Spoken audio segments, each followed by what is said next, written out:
Cirebon sering disebut sebagai kota yang unik. Letaknya di Jawa Barat, namun budayanya terasa berbeda dari wilayah Sunda pada umumnya.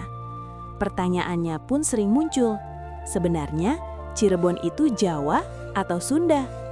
Jawabannya tidak sesederhana memilih salah satu, karena sejak awal Cirebon memang lahir sebagai wilayah percampuran. Pada masa awal, wilayah Cirebon berada dalam pengaruh kerajaan Sunda, khususnya Kerajaan Pajajaran. Masyarakat pedalaman Cirebon kala itu menggunakan bahasa Sunda dan mengikuti sistem sosial budaya Sunda. Namun, Cirebon bukan sekadar wilayah pedalaman. Ia tumbuh sebagai pelabuhan pesisir utara Jawa, tempat bertemunya pedagang dari berbagai daerah. Dari sinilah perubahan besar dimulai. Pengaruh Jawa masuk melalui jalur perdagangan dan politik. Hubungan Cirebon dengan kerajaan-kerajaan Jawa pesisir, terutama Demak, membawa budaya Jawa ke dalam struktur pemerintahan dan kehidupan sosial. Tokoh sentral dalam perubahan ini adalah Sunan Gunung Jati. Ia bukan hanya penyebar Islam, tetapi juga pendiri Kesultanan Cirebon. Sistem kesultanan yang dibangun mengikuti pola Jawa Islam pesisir, bukan sistem kerajaan Sunda.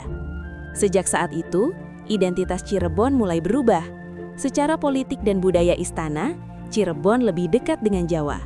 Namun secara wilayah dan sejarah awal, akar Sunda tetap ada. Bahasa menjadi bukti paling jelas dari percampuran ini. Masyarakat Cirebon menggunakan bahasa Cirebon, yang sering disebut Jawa Cirebon atau Jawa Pesisiran. Bahasa ini bukan bahasa Sunda, tetapi juga bukan Jawa halus seperti di Solo atau Yogyakarta. Bahasa Cirebon berdiri sebagai dialek sendiri, lebih lugas, lebih egaliter, dan mencerminkan karakter masyarakat pesisir. Budaya Cirebon pun demikian. Batik Megamendung yang terkenal tidak sepenuhnya Jawa dan juga tidak sepenuhnya Sunda. Motifnya menunjukkan pengaruh Tiongkok, Islam, dan budaya pesisir.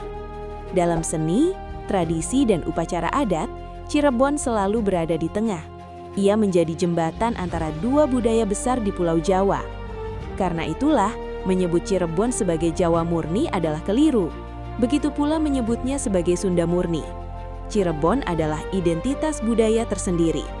Ia adalah wilayah perbatasan, tempat budaya tidak saling meniadakan, melainkan saling membentuk. Hari ini, masyarakat Cirebon bisa hidup dengan dua identitas.